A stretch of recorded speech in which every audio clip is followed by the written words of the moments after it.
également le 97. Et c'est parti.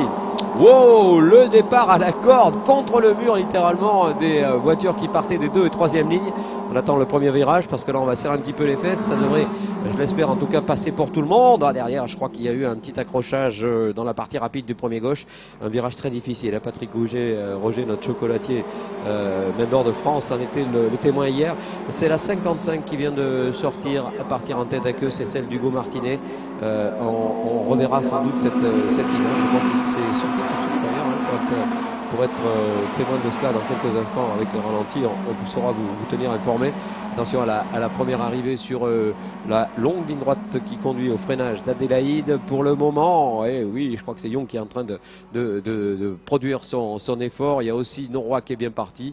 Ça devrait nous permettre d'accéder maintenant au S2 avec des classements qui vont se modifier. On l'a dit, à l'inversion du top 10, eh bien, oblige pratiquement ceux qui ont terminé hier dans les toutes premières positions à tout jeter dans la bataille d'entrée pour ne pas être retardés, surtout pour ne pas laisser passer quelques lièvres et leur laisser prendre quelques avantages trop importants, difficiles à rattraper. On va passer Young qui doit être aux alentours, oui, qui doit être à la 4e position. C'est un départ que l'on peut qualifier de prudent parce que c'est la place qu'il occupait sur la grille. C'est peut-être de cette manière d'ailleurs qu'il faut aborder ce type de compétition qui est toujours à haut risque compte tenu de ce qu'on a pu dire.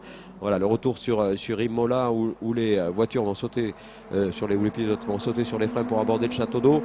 Château d'eau dans lequel arrive maintenant l'ensemble du groupe, pour l'instant relativement sage, pas de soucis majeurs ni particuliers.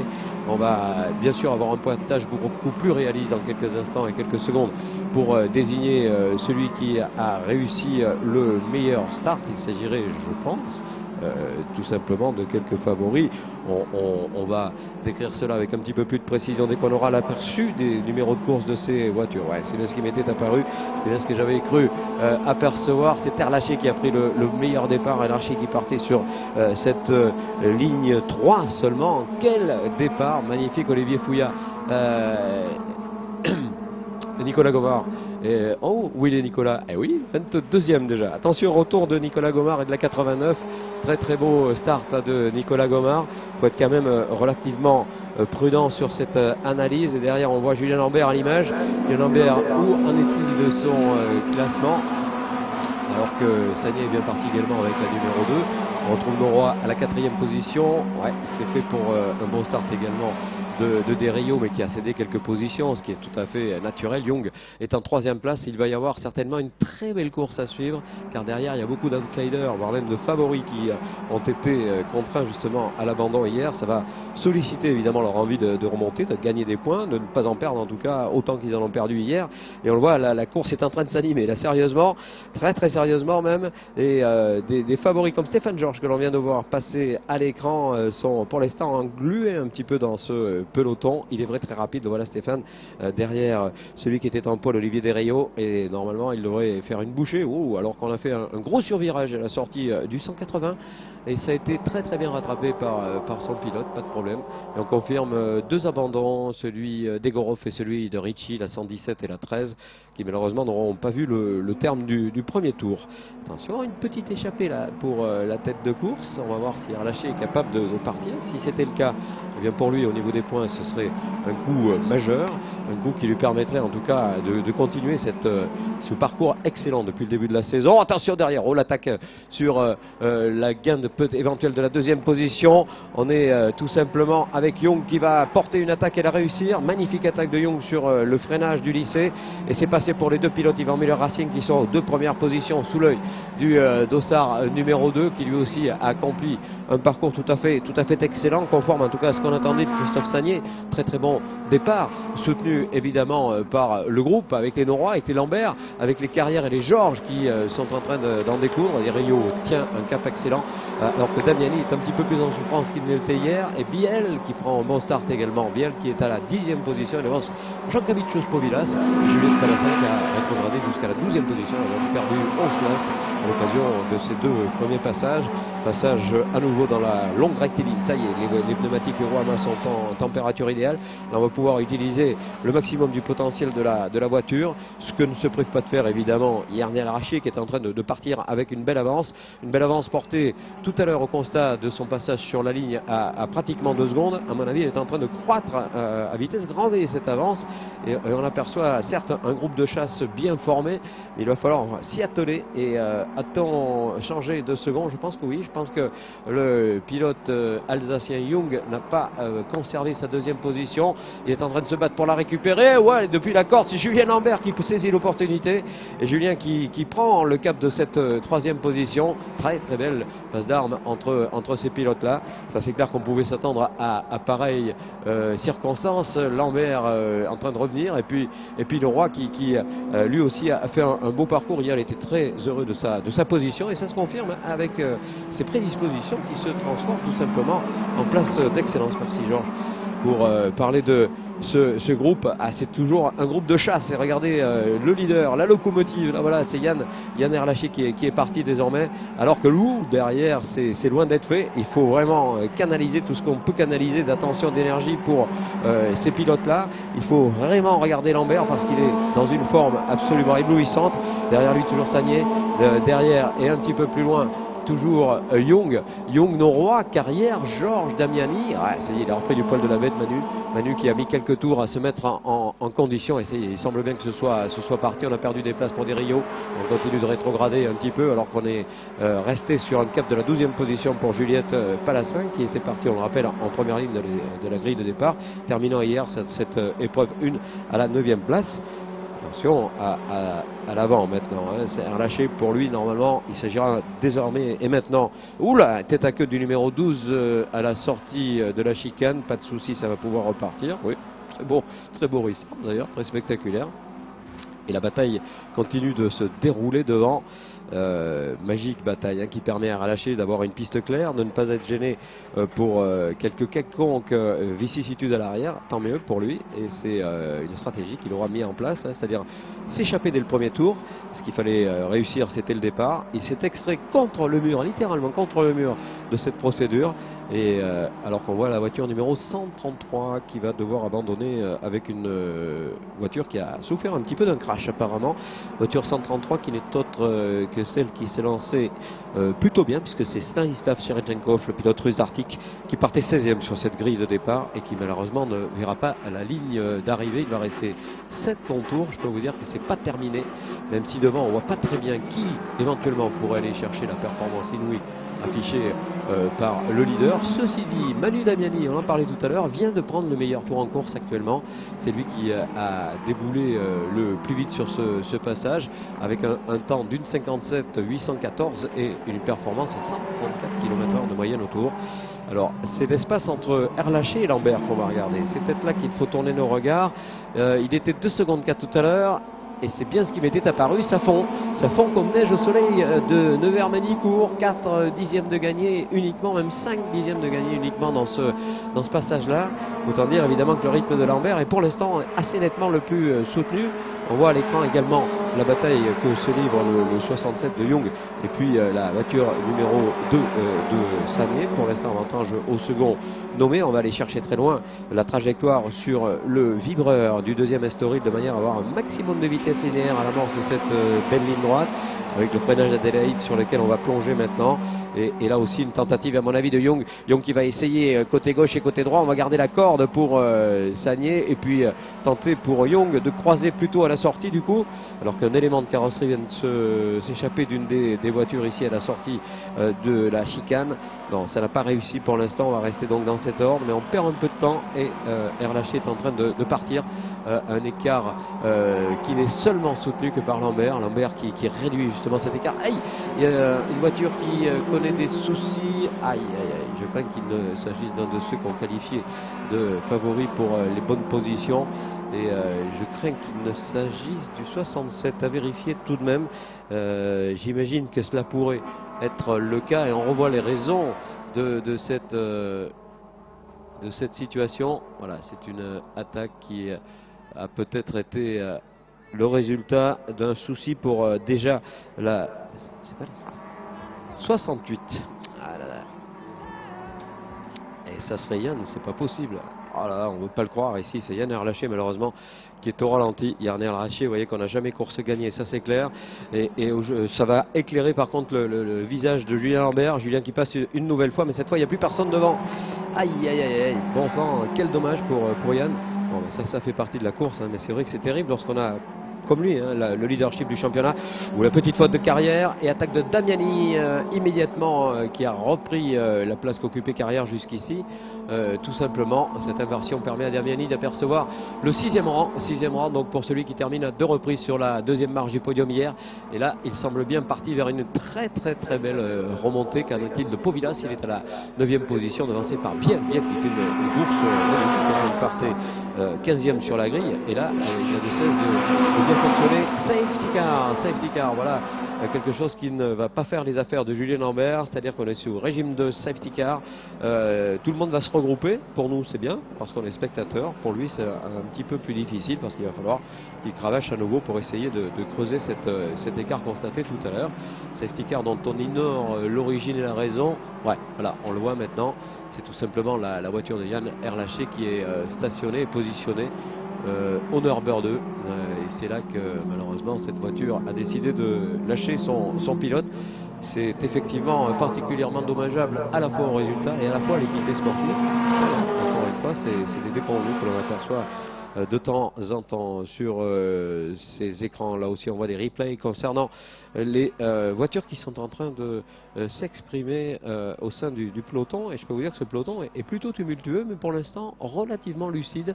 Le peloton auquel est intégré Damiani, Biel, Povilas et consorts, avec devant eh bien, la performance de Carrière et celle de Georges, plutôt l'inverse, puisqu'on a vu Damiani passer à l'arrêt celle de la ligne droite de départ tout à l'heure.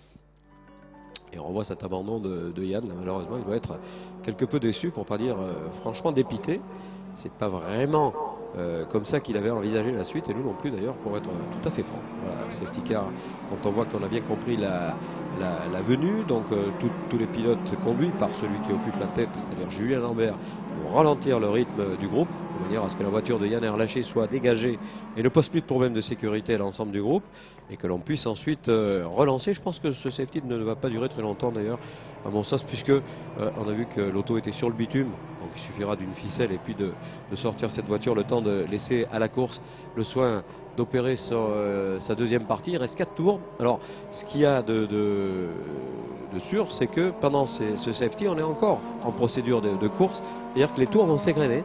Alors on n'a plus qu'à souhaiter évidemment qu'il y ait un restart quand même qui puisse se produire pour aller jusqu'au bout de ce constat, de cette compétition. Il y en aura une autre un petit peu plus tard dans la journée. Voilà, Yann Erlaché qui va remonter dans sa voiture, et on va la tracter pour qu'elle n'occupe plus l'endroit qui est le sien maintenant, et l'entrée du safety qui va s'opérer pendant, allez, on va dire 1 ou 2 tours. Ça devrait normalement largement suffire à dégager cette voiture qui n'a pas souffert, hein. C'est vraiment un problème mécanique, un problème technique. Il n'y a pas eu d'accrochage, il n'y a pas eu de toucher, il n'y a pas eu de choses de ce genre.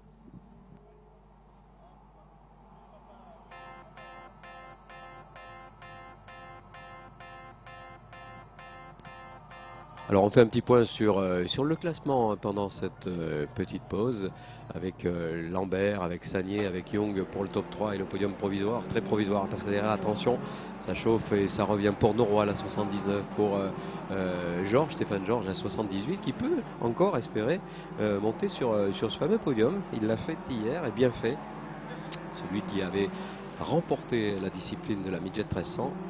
Alors que le concept évolue, bien entendu, hein, c'était la base. Ensuite, on a créé la 2 litres, on a créé ensuite le super tourisme. Et Jean-Philippe, on le répète, hier nous disait, on est complet pour l'année prochaine en midget 2 litres. Il faut s'inscrire sur une liste d'attente. Et en super tourisme, on n'aurait pas très loin de l'être. C'est bien ça, c'est vraiment, encore une fois, la rançon du succès. Formidable succès rencontré par cette discipline-là.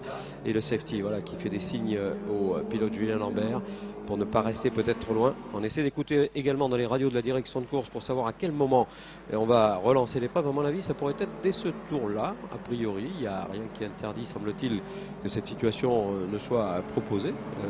Ce serait bien, en tout cas.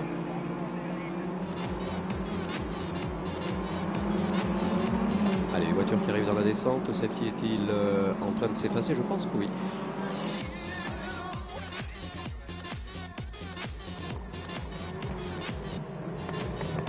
Allez, le nouveau départ qui va pouvoir s'opérer, pas encore. Il y a encore du safety car qui est de rigueur. Et non, malheureusement, il y aura encore un tour sous safety au moins.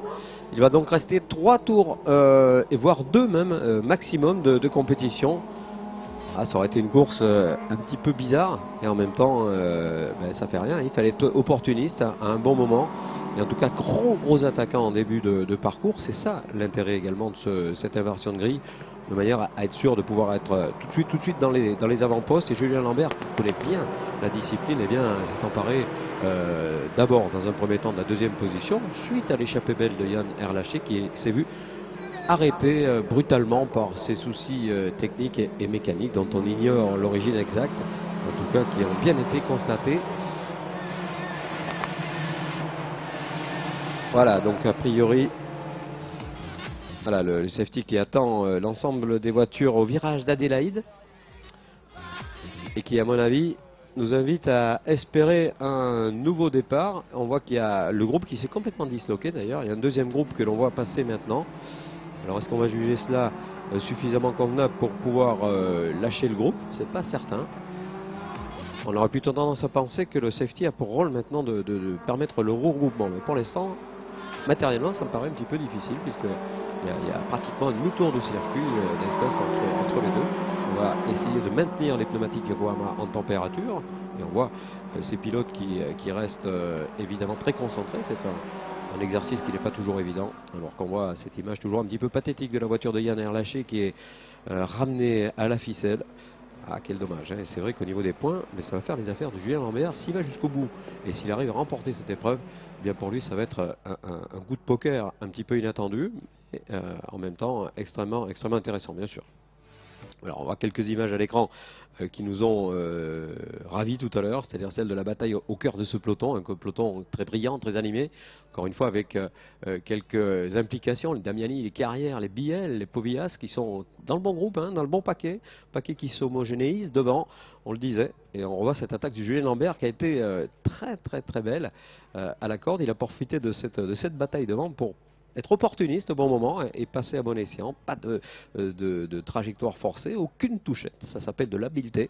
Et encore une fois, cela marque le talent de ce garçon. Attention, ouais, on voit également quelques fautes commises à l'arrière du peloton. Hein. On est là aussi pour faire des progrès, pour apprendre et bien saisir avec la sensibilité d'un pilote et bien le fonctionnement de cette voiture. Midget 2 litres amené par Lambert devant Sagné et Young à la 3e position, Nora à la 4e, Georges à la 5e, 6 Damiani, 7 Carrière, 8 Biel, Povillas à la 9e position. Et ensuite des groupes dans lesquels évolue Jean-Pierre Pernaut. Jean-Pierre Pernaut qui occupe pour l'instant la 28e position de ce classement. Jean-Pierre qui a amélioré à l'instant d'ailleurs au dernier tour de course son secteur numéro 1, c'est-à-dire que tranquillement il progresse. Je suppose qu'il y a travail demain et qu'on reverra avec plaisir notre présentateur fétiche sur TF1 et ses infos de 13h. Allez, normalement c'est bon, le restart pourrait être prononcé désormais pour 2 petits tours, ça va être un sprint total. Allez, donc voilà ce restart qui se produit, bien compris par Julien Lambert. Il y a une opportunité à saisir pour Christophe Sagné à l'arrière, il y a un regard à porter également sur Young. Young qui a déjà fait beaucoup de podium malgré son très jeune âge, et on sait qu'il a beaucoup de choses à montrer, on sait qu'il est très impliqué dans cette discipline. On sait également qu'il va y avoir peut-être des directions différentes prises l'année prochaine pour pouvoir installer ce jeune garçon talentueux au volant d'une monoplace, pourquoi pas, mais rien n'a été décidé encore à ce niveau-là. On sait qu'il est managé et coaché par Yvan Muller, son manager et team manager. Donc il est en bonne main, on va dire, hein. Les décisions seront les bonnes. Et derrière, attention, on cherche des aspirations qui pourraient profiter à quelques chasseurs derrière la 101 en particulier, avec la position pour l'instant pourtant un petit peu lointaine de cette voiture. Une voiture qui partait d'ailleurs assez loin, c'est Frédéric Herbert qui partait en 30e position sur la grille de départ. Et regardons bien ce qui va se passer devant. Est-ce qu'il y aura une tentative de Sagné pour aller espérer une victoire? Est-ce que Julien Lambert va tout faire évidemment pour éviter l'accrochage, qu'il a arithmétiquement et comptablement indiscutablement serait très impactant sur le résultat de ce championnat. Julien pour l'instant très appliqué, pas de problème, alors que Young a perdu un cran semble-t-il, et qu'il va peut-être le récupérer d'ailleurs au prix de cette accélération conclue tous les deux en glisse, que ce soit Noroa, que ce soit Young. Et le freinage maintenant après Imola sur le château d'eau, c'est le pénultième freinage à cet endroit, c'est-à-dire que tout de suite après, eh bien, ce sera l'arrivée qui sera prononcée, et cette course aura été un petit peu bizarre, mais en même temps les régimes de safety, on en connaît l'origine, elle est tout simplement liée au dégagement de la piste de manière à ce qu'il n'y ait aucun problème pour dégager d'abord, et puis surtout que ça ne présente pas de risque pour les concurrents. Les voilà, ces voitures qui vont débouler à nouveau sur la ligne pour la toute dernière fois. On va d'ailleurs passer la consigne qu'il va rester seulement un petit tour avant cette même arrivée. Oh là, derrière ça chiffonne un petit peu, derrière ça se touche, un tour et ce sera l'arrivée pour Julien Lambert, pour la position également de Christophe Sagné et celle de Norris de Roy, qui est en train de faire un coup absolument magistral, qui est en train de réussir quelque chose qui est tout simplement lié à l'envie, à la volonté, à l'équilibre et au bon sens. Il a su accomplir un restart absolument parfait, Norris, et quelque part je pense qu'il va être extrêmement heureux s'il arrive à profiter de cette situation, comme il semble que ce soit le cas.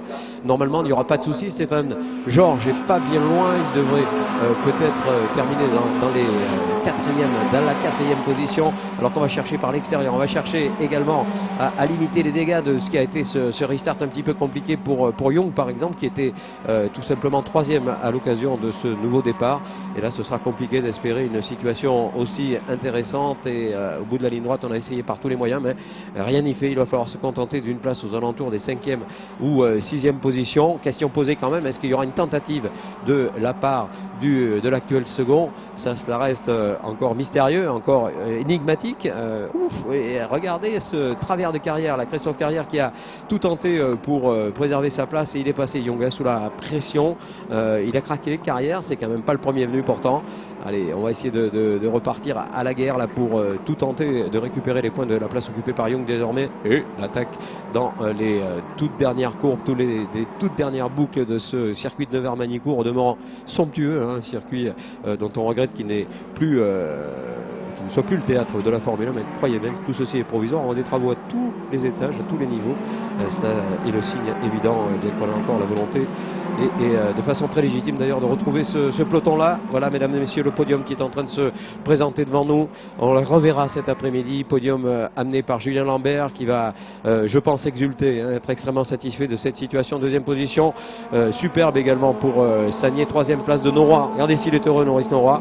Il peut l'être. Il a fait une course splendide sous l'œil de Stéphane Georges, qui termine à la place suivante. Damiani 5e. Ça va être un beau week-end pour l'un et pour l'autre. Ceci dit, au niveau de la comptabilité, on retrouvera également Jean-Pierre Parnot, qui va terminer cette épreuve à la 27e position. Coup de chapeau encore une fois à ce monsieur de la télé. Les regrets évidemment de ne pas voir jusqu'au bout Yann Erlaché, mais que voulez-vous, c'est comme ça. Young termine 6e, Carrière 7e, Biel 8e, Maïrov est à la 9e position. La 10e place de Derillo. Une voiture qui est partie en tête à queue dans le dernier freinage, c'était en queue de peloton. On n'aperçoit pas les numéros de course ici, et on voit le tour de décélération accompli par ses pilotes, avec un Julien Lambert très heureux évidemment, et encore une fois on le serait à moins. Et la voiture numéro 2 de Sagné, qui elle aussi va rejoindre dans quelques instants le podium.